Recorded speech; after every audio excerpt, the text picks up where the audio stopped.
astronauts into space. Come here. Take over, Elon. Just take over.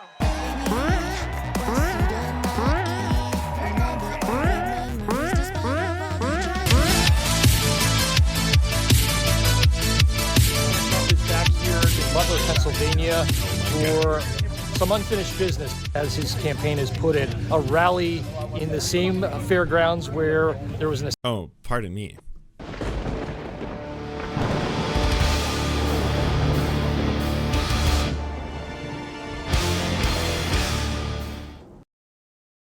assassination attempt in July. He was able to emerge defiantly and continue on in the campaign. Take a look at what happened. Pennsylvania is arguably the largest swing state at play right now. It's certainly a state that Vice President Kamala Harris covets the most, and it's a location in which both candidates have spent an enormous amount of resources. This place has certainly become an important symbolic location for Trump supporters around the country. They feel like he was able to face down an assassin's bullet, and it made him stronger as a candidate. We have fought together, we have endured together, we have pushed onward together, and right here in Pennsylvania, we have bled together. One thing you notice when you get here is just the enhanced We have bled together. Oh, wow.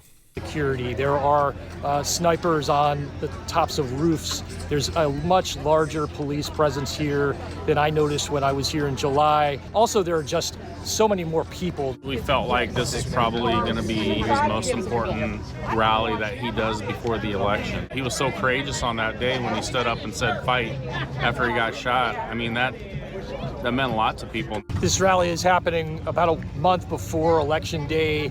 Supporters here feel like it's something that could really energize his base of supporters. It could really improve his chances. And it's all about getting the vote out. The state is going to vote in the coming weeks. They have early vote this time. And so there is definitely an effort to register voters here, get them to vote and support President Trump. I was in Butler on the day of the assassination attempt. Exactly 12 weeks ago this evening on this very... Wall Street Journal, what is this segment? Clean up your room. I forgot about all this. I was like, oh yeah, there was an assassination attempt, wasn't there? But outside of that, I feel like you're really, really trying to add to the mythos of it. You know, it's just like, and now we're going to talk about how valiant he was, how brave he was, and then cut to a clip of him saying fight. That'll really get people energized and, you know, jazzed. Ground, a cold-blooded assassin aimed to silence me and to silence the greatest movement, MAGA, in the history of our country. In some I invented that. Did you know? Yeah, it wasn't Reagan. No, it was me. ways, Of Twitter, when it was, you know, it was public. It was a public company. It had a board, all that kind of stuff. We were told that Twitter was being influenced unfairly, very, very to the lib. All right, it was a liberal platform, and they were actually trying to influence elections. It's really bad. I don't know. Maybe we'll have to reveal it one day in some kind of files leak, say like the Twitter files. Work in progress name. We'll think of a better one later. Get Matt Taibbi on that. Get him to simply do a little fan fiction and put little teeny, very redacted quotes to back up his fan fiction, and then talk about how there was unfavorable treatment from both sides. But either way, there was requests made at the highest levels of the government trying to ask people to do and influence elections by not providing the Hunter Biden penis and all that kind of shit. Well, it's like now Elon Musk is just 100% the dictator of the entire social media platform, does whatever the fuck he wants, has eroded all of its profitability. It's down by what, 74-80% of its original assessed value from before he took it over. The ads are nothing but weird, crypto gambling, anime porn, phone game shit mixed with more crypto scams. That's about the only ads you get anymore, because all the mainstream brands are like, yeah, no, we can't really be on the overt Nazi app. That's kind of extreme. But yeah, now he's doing this thing where apparently he's offering, it's almost a bribe. It's like, I think he feels he's gotten around the whole bribing people to register to vote as a Republican, but he's still kind of doing it. I'll pull it up, but yeah, so he finally did a rally with Trump.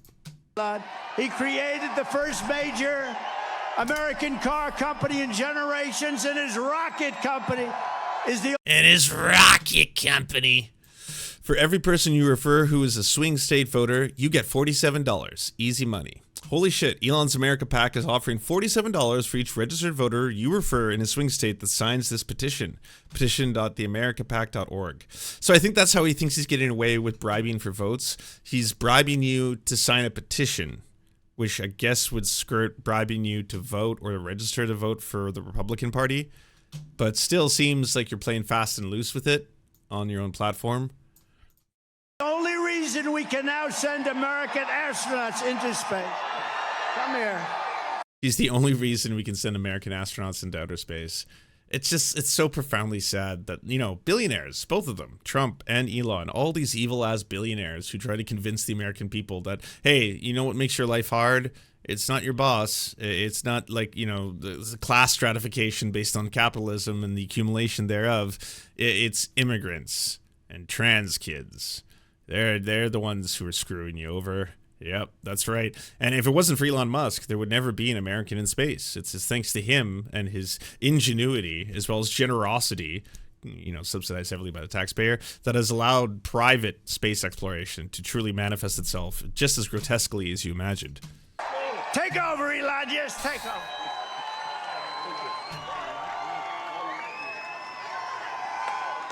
Hi, everyone. Now, he got really excited, right? I'm sure you've all seen the memes. You've seen the photos. Man, just like one of the most glorious political photographs of all time. The fact that it's real is just wonderful. And, like, obviously, I know higher I check libs of TikTok. Everyone is trying their best right now to try and, like, downplay how cringe this entire thing is or try and make it seem cool. It's just like you can't. There's no way to do that when these are the actual, real professional photos that came out of it.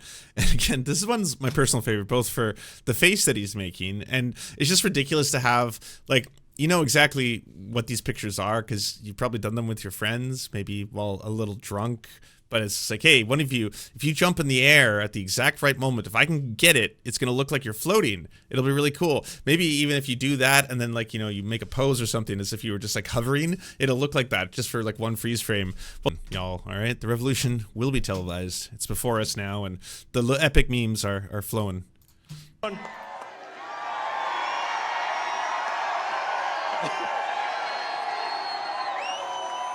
But my point about all this was that I don't think Trump truly appreciates what, like, sickos on the internet, like myself and all of you, know about Elon Musk. He's not charismatic. He's not a good public speaker. He's not even a good interviewer. Like, he's the guy who did an interview where when he was asked a question, he paused for like a solid almost 30 seconds, uninterrupted, just him sitting there like, and then decided to pull up a quote from The Princess Bride. That's what he was spending all that time coming up with. Like, really deep in thought. Wow, the brilliant, one of the most intelligent men of any decade or generation. Truly, you know, a mastermind. What is he concocting right now? You know, in, like, The Princess Bride, where, and like, that was it? That's what we waited for this whole time? That again, you could edit all of this out, but that's in the TV interview.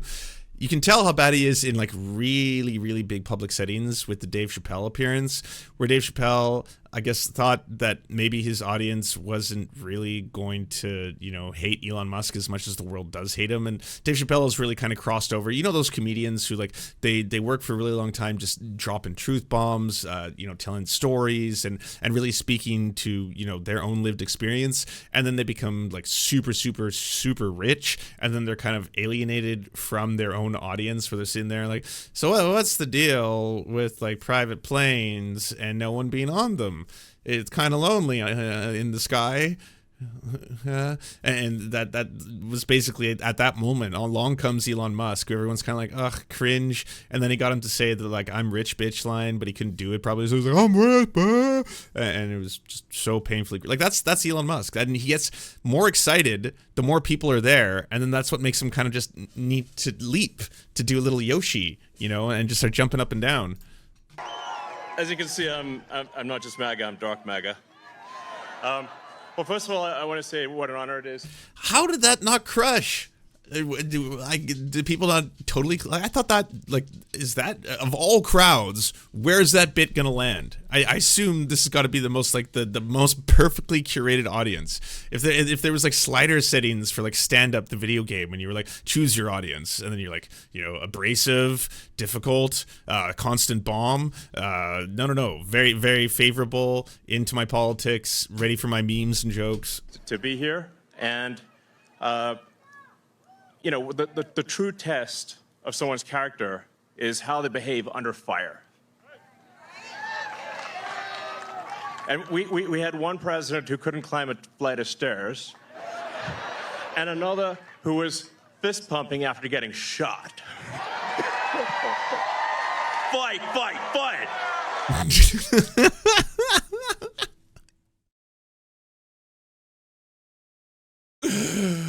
Oh, he's such a dork. He's such a loser. He's such a loser. Hey, and not just because he's a nerd. I'm a nerd, all right? Nerds can be amazing. He's an evil nerd. And he's just like, no amount of money can take this away, all right? He's tried everything, all right? He's gotten the hair plugs. He's gotten the, well, I mean, certainly hasn't gotten any kind of personal trainer, but he's gotten all kinds of gender affirming care. You know, he's impregnated so many of his employees. So, you know, he's certainly not a virgin, as he could tell you. It is kind of funny though. There's so many people, when like there was memes going on about him, you know, jumping in the air, and then people would put like wino bitches, you know, on the meme and everything. And then all the replies would fill with the weird Elon fans who are all just like, excuse me, he's got like 12 kids between like 6 different women. And I would be like, yeah, and none of them want to be with him. Isn't that kind of telling? Like, not a single one of them actually wants to hang out or be around this guy at all. Blood coming down the face. Fight. America is the home of the brave. And there's no truer test than courage under fire. So who do you want representing America? Yeah.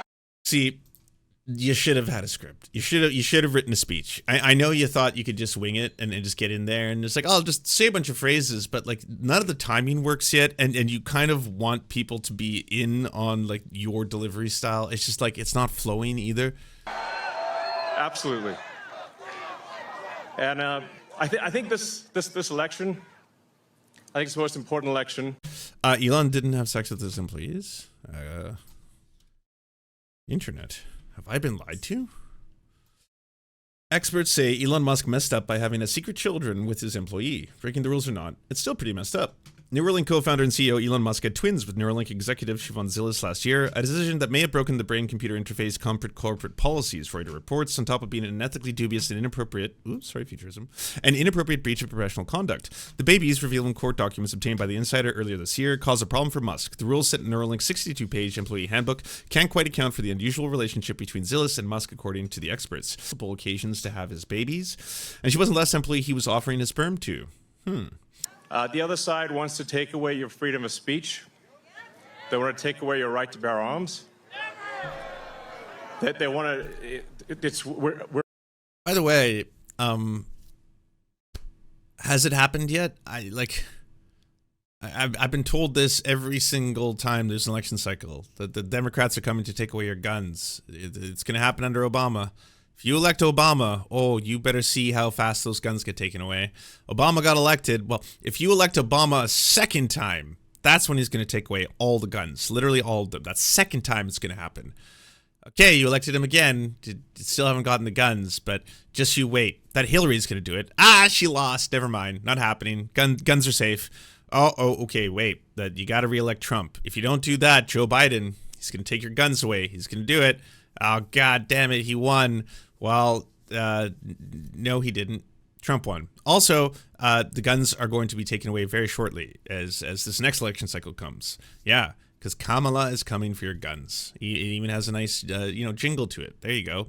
So really happening this time, for real. They want to take away your right to vote. He's threatened to shoot me. Yeah. Yeah, anyone trying to portray her as anti-gun is not going to do well with that clip where she's like, oh, I own a gun. Yeah, if you break into my house, you're getting shot. Probably shouldn't have said that. You got 14 states now that don't require voter ID. California, where I used to live, is just passed a law banning voter ID for voting. He's such a bad public speaker, you know. Again, there's times when like I'm like, oh, I see where he's going with this. I see what he's trying to do. But you have the most receptive audience in the world right now. They're clinging to your every word. They're mad. They want to get angry. They want liberal tears. They want to get mad at the Democrats. They want to scream with you. I still can't believe that's real. So, Narrator, it's not. how are you supposed to have a good, proper election if there's no ID? What? Yeah. Fucking Matt Taibbi over here. Meaningless. And free speech. Free speech is the bedrock of democracy. And then free Ken Klippenstein, you monster. Free Juniper, you monster. Come on. Whatever happened to that? And he's just gonna post like 1,000 misquotes from people who never, like historical figures, never actually said verbatim the words that he's posting, and just be like, "Well, Voltaire said, judge people by the freedom of the speech or something. I don't know, but I care." if people don't know what's going on, if they don't know the truth, how can you make an informed vote? You must have free speech in order to have democracy. That's why it's the First Amendment. He's agreed to more censorship on the behalf of authoritarian governments than any administration that governed Twitter prior to him. He ramped up listening to, say, Modi in India, asking for them to censor dissidents within their own country. He, is very, very pro-censorship. Also, seems to really hate the left, so he's down for censoring leftists within terms and conditions. You know, he hates Ken Klippenstein. He's made that very obvious. He's even made fun of him in tweets and stuff like that. But apparently Ken Klippenstein did a bad by posting the J.D. Vance files, and personal information was in there, which means that it broke the rules. Even though he didn't post the J.D. Vance files on Twitter, he didn't even post them on the link to his Substack. He posted them within a link to that link inside the Substack article, so you could have avoided ever having to look at the files themselves if you wanted to. Also, in addition to that, he redacted his social security number. He didn't post his full, complete, legal social security number. That was also made up. So again, didn't violate any of Twitter's actual policies or rules, but he's still gone. To vote. Okay?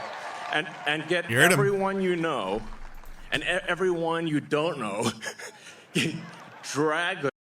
See, knowing that this guy is accused of sexually harassing his employees from multiple accounts at this point, just hearing him talk like that, super creepy, you know? This is why, again, evil nerd who abuses his position of power. Just be like, you know, talk to the people, register the people you know, and the people you don't know. That killed in the test group. The focus group loved it, so. Them to register to vote. There's only 2 days left to register to vote in Georgia and Arizona. 48 hours to register to vote. I believe that's swapthevote.com. I believe that's the site. And double check that your registration is good. Don't take it for granted. I'm just being repetitive about this point because it is the one takeaway more than anything that will matter. I mean, this has been about a third of his speech, so yeah. Swapthevote.com is not registered. Well, it's registered to someone who's registered it but hasn't made a website. Huge domains. So that's not the one, but what if I Google Swap the Vote? He fucked up. It's Swap the Vote USA. Even Trump didn't know his own website. That's fucked up. So Swap the Vote USA, which was what he was trying to promote. Luckily, he failed. Swap the vote. Do your part to guarantee we win by more than the margin of fraud. By casting your vote and taking responsibility for ensuring every American and Trump voter in your household casts theirs too. So this is definitely trying to get people just to vote for Trump.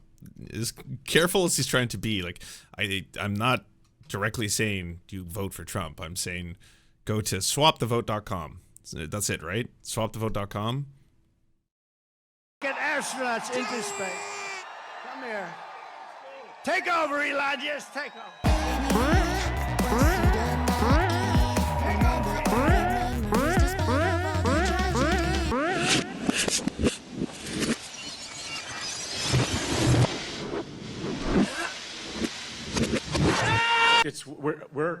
They want to take away your right to vote effectively. You got 14 states now that don't require voter ID. California. Hey, if you'd like to unlock secret bonus episodes as well as uncensored content, go to patreon.com/The Serfs. This show's produced by Anna Loves Riley, Arian McCarthy, Cheryl Alvarez, Comrade Junkie, Doug Caddy, Everything Important, Hagbard Celine, Jimmy Sombrero, Multimondi, Omni, Political Poppy, Preston Kroll, Quiet 185, Riley and Anna, Roller Dragon, Cernicus, Stellar Gwyn, Sebastian Demel, Travis McClinton, Trincell, Words Greenwood, with additional support coming from all of these amazing human beings right here.